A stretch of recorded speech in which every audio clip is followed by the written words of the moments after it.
Mapagpalang araw po sa lahat nating mga tagapagsubaybay, tagapagpakinig ng programang ito, ang Tinig ng Pag-asa. Dito po lamang sa YouTube channel, Antonio Esroque. Ito po ang inyong kaibigan. Muli po ay inyong makakasama sa himpapawid sa pag-aaral ng banal na kasulatan. Patungkol sa tatlong mensahe ng mga anghel o the three angel message of God. At atin pong napag-alaman na nagsasabi na ang sinumang tumanggap ng tatak ng hayop o halimaw o tinatawag na sapat ay makakatanggap din ng galit ng ating Panginoon Diyos sa araw ng paghuhukom.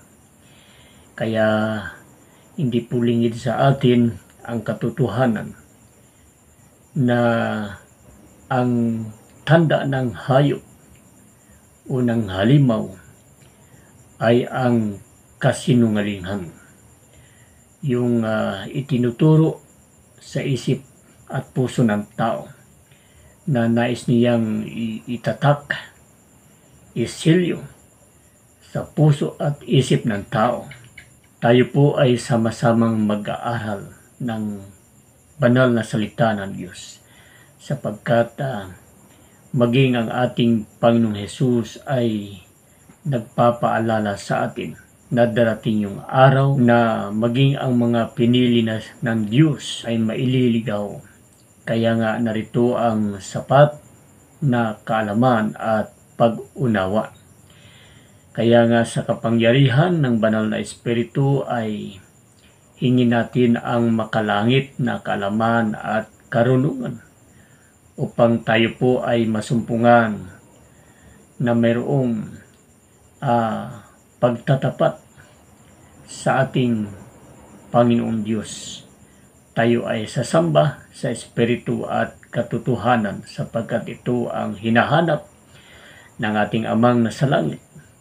At ang sabi nga ng banal na kasulatan ayon sa ating Panginoong Hesus ay, at ngayon nga, ang tunay na tagapagsamba ay magsasamba sa Espiritu at katotohanan.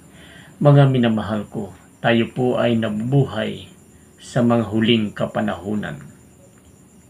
Kaya't nararapat na sa mga kaunting panahon ay tayo po ay mag-aralan ng salita ng Diyos. Kung mayroon po kayong mga katanungan o kahilingan, karagdagan man, patungkol po sa ating napag-aaralan, mga nakalipas na mga araw at mangin sa mga sandaling ito ay kayo po ay aking inaanyayahan. Mga minamahal ko, ang katotohanan ay nais ng Diyos na maihanda ang ating mga sarili. Kung ating pong mapapansin, ating pong itutuloy ang ating napag-aralan patungkol sa tatlong mensahe ng anghel ng Diyos. Itong sinasabi rito na ang makakatanggap ng tatak ng hayop o patin o selyo ay ibubulid sa dagat-dagatang apoy. At nabasa po natin na yung dagat-dagatang apoy ay inilaan lamang ito sa diablo at sa bulaang propeta at sa hayop o sapat o tinatawag na beast. Pero ang nakakalungkot po ay maging ang mga taong tumanggap sa tatak ng hayop o sa kanyang kasinungalingan ay ibubulid din sa dagat-dagatang apoy, asupre o ang tinatawag na ikalawang kamatayan. At yun po ang dapat nating tandaan. May mga katanungan po na nais nating malaman At ang katanungang ito ay nagmula sa mga kaibigan natin na nagnanais na makaalam ng katotohanan patungkol po sa tinatawag na tatak ng hayop. Ang paliwanag po ng Biblia ay narito ang sapat na kaalaman at ang pag-unawa. Sapagkat halimaw siya, hayop siya, at tao. Ayun.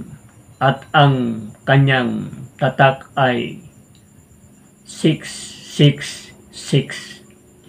Kaya nga mga minamahal ko, gaano man kasama ang tao kapag ito ay iyong tinatakan sa kanyang noo o foreheads, ay talagang hindi ito tatanggap ng tinatawag na tatak ng hayop, sapagkat alam niya na ito ay evil number. Pero ang sabi ng ating Panginoong Hesus na maging ang mga pinili ng Diyos ay maililigaw.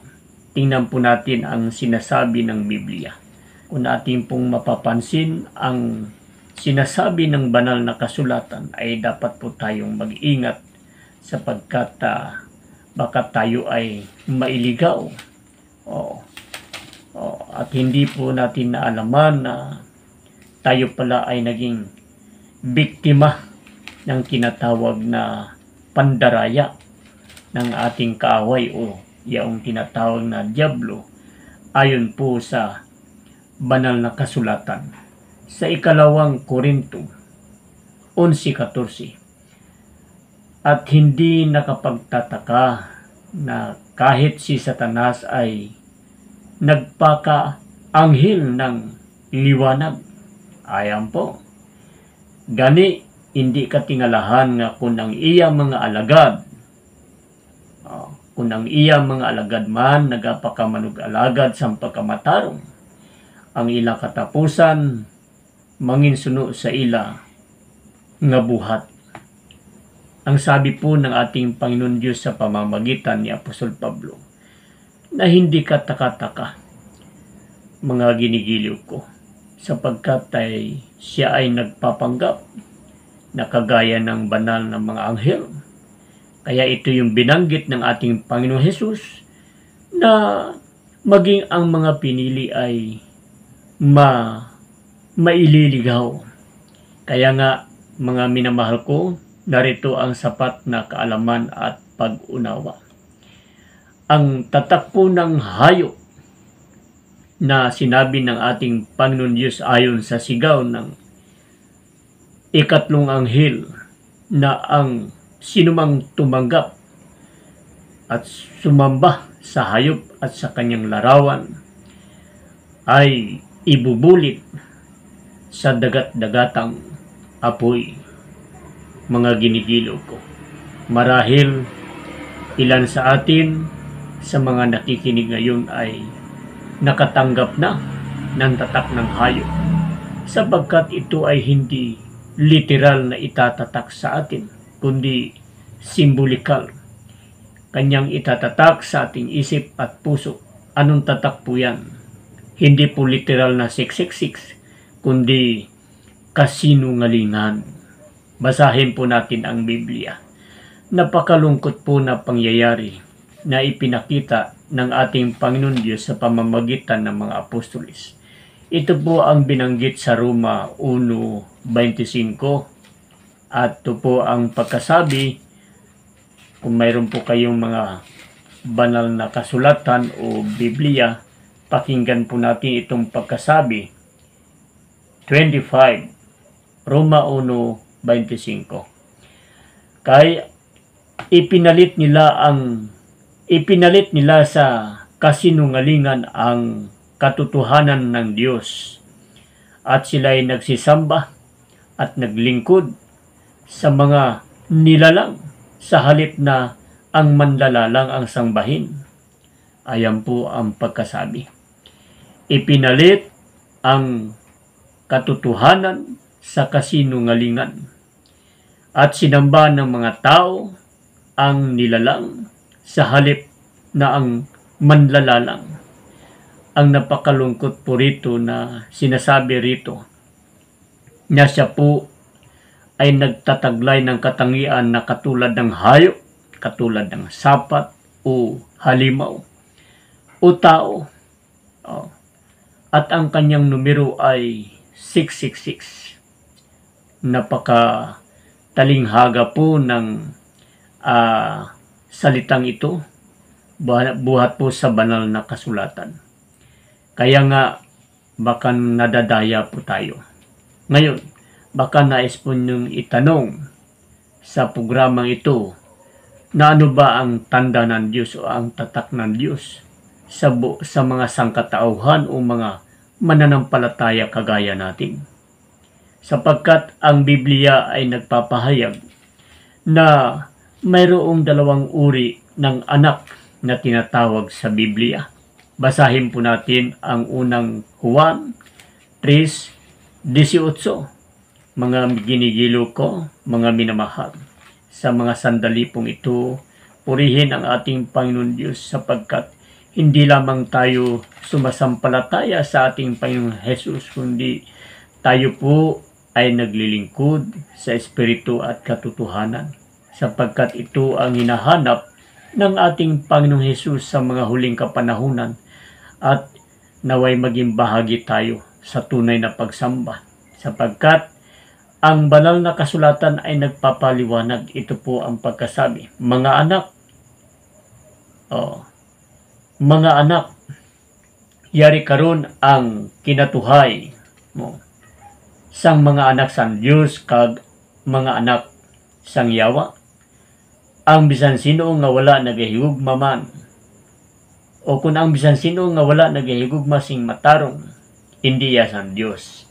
Amo man ang wala nagahigugma sa iya utod. Ito po, maliwanag po ang pagkasabi na mayroong dalawang uri ng anak. Anak ng Diyos at anak ng Diablo. Mga ginigilo ko, napakaganda po ng ipinaliwanag sa atin. Paano po makikilala ang anak ng Diyos at ang anak ng Diablo? Ito po ang pagkasabi ng Biblia sa Roma 8:14. Ang sinumang taong kinakasihan ng banal na Espiritu ay mga anak ng Diyos. Ang ibig pong sabihin, ang tatak ng Diyos o ang kanyang tanda sa kanyang mga mananampalataya ay ang banal na Espiritu. Diriyan sa iyong puso, nananahan sa iyong puso, upang ikaw ay mabuhay ng ganap at sakdal ayon po sa kalooban ng ating Panginoon Diyos. Ibig pong sabihin, dapat ikaw ay mapagkakitaan ng buhay na gaya ng ating Panginoong Jesus, mga ginigilo ko. At kung ikaw ay nabuhay na gaya ng ating Panginoong Jesus, ay kinakailangan ay sundin mo ang utos ng ating Panginoong Diyos. Bakit po kaya kailangan sundin ang utos ng Diyos bilang mga mananampalataya at kinakasihan ng banal na Espiritu? Ito po ang paliwanag ng ating Panginoong Jesus sa banal na kasulatan. Akin pong babasahin. Ang bawat sumasampalataya na si Jesus ang Kristo ay anak ng Diyos, kung tayo'y umiibig sa Diyos at sumusunod sa kanyang mga utos, at ang kanyang mga utos ay hindi mabigat. Napakaganda po ang pagkasabi. Unsa Bisaya po ito yung sinasabi, mga minamahal. Sa sini nahibaluan ta nga nagahigugma kita sa mga anak sa Dios, kag nagahigugma kita sa Dios kag nagatuman sang iyang mga sugo. Kay ini amo ang gugma sa Dios, ang bantayan ta ang iya mga sugo, kag ang iya mga sugo hindi mabugat. Ayan po ang pagkasabi ng ating Panginoon Diyos. Ang kanyang utos ay hindi mabigat. At kinakailangan na kung ang ating Panginoong Jesus ay sumunod sa utos o kalooban ng kanyang Ama, ay ganun din po tayo na sumasampalataya sa ating Panginoong Hesus. Ang tanda ng Diyos sa kanyang mga anak ay ang banal na Espiritu. Ngayon, kung ang banal na Espiritu ay nasa iyo at sa akin, kinakailangan ay sundin mo ang utos ng Diyos. At ang utos ng Diyos ayon sa Biblia na kanyang sinabi na ikaw ay makikilala kung ikaw ay mangingilin ng araw ng Sabat, yaong tanda ng Diyos. Mga minamahal, napakaganda po ng mensahe ng ating Panginoong Diyos sa gabing ito, na naalaman natin na ang pagsamba sa araw ng Sabat ay isang napakalaking palatandaan sa mga anak ng Diyos. Basahin po natin ang banal na kasulatan. Kung ating pong mapapansin ang sinabi ni Propeta Ezekiel, isang taong mananampalataya katulad natin sa ating Panginoon Diyos. Ano po ang kanyang pahayag patungkol sa tinatawag na araw ng pagsamba o araw ng Sabat? Ano po ang paliwanag ng Biblia? Ito po ang pagkasabi sa Ezekiel 20 verse 12. Narito po ang paliwanag. Labot pa ginahatag ko man sa ila ang akon mga inupahuway nga mangin tanda sa tunga nakon kag nila, agud nga makilala nila nga ako ang Ginoo nagpakabalaan sa ila. Sa wikang Tagalog po ito ay ibinigay ko sa kanila ang aking kapahingahan upang maging tanda sa gitna nila at sa akin, upang kanilang makilala na ako ang Panginoon nagpapakabanal sa kanila.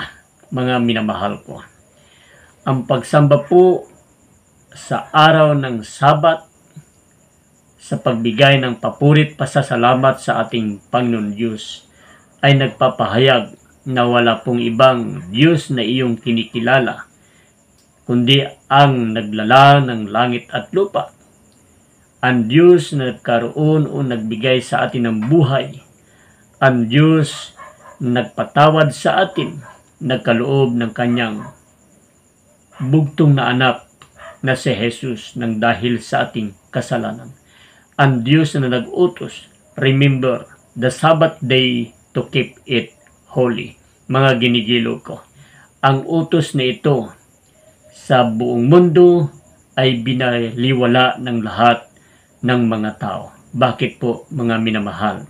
Dahil kailanman ay hindi ipinag-utos ng Diyos na ang mga tao ay magsimba kung anong araw na lamang o kahit anong araw, kundi ipinag-utos niya sa pamamagitan po ng banal na kasulatan na ang lahat ng tao na sumasampalataya sa ating Panginoong Diyos ay magpahinga at magsamba sa araw ng Sabat, ikapitong araw o araw ng Sabado.